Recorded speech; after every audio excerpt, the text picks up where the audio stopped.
Hey friends, if you wish to find and use your Microsoft Office key on Windows 11, then please watch this video.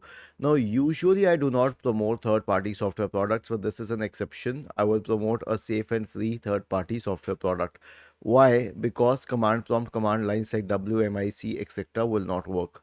So, search for store in the Windows search bar and open the Microsoft Store.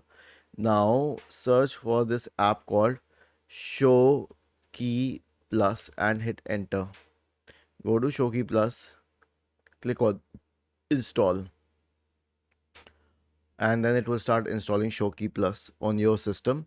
So you'll have to wait meanwhile,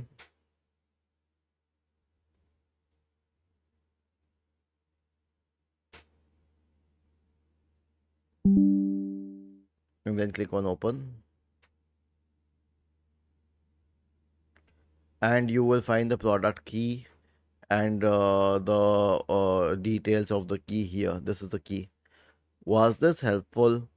If yes, then please subscribe to the channel. If not, then let us know in the comment section of the video on how we could help you further. Thank you for watching this video and have a nice day.